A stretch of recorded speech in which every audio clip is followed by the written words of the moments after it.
akin, huwag kang mahiya, manumbalik ka lang, return. Yun lang pala ang unang hakbang.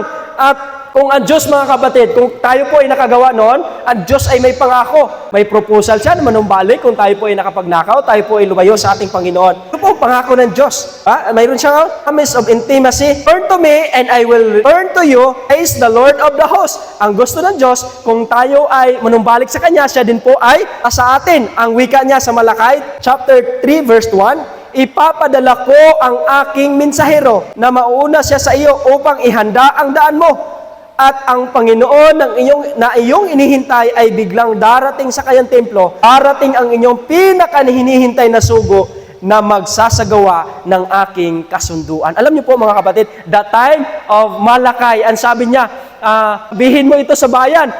Samantalang ikaw papunta pa lang doon, ang Diyos ay nauna na. Kaya mga kapatid, naisip ko po ito, kung tayo pala humihiling sa Diyos, kung tayo pala ay nasa ating Panginoon, iniisip pa lang natin, ibinibigay na ng Diyos, mga kapatid.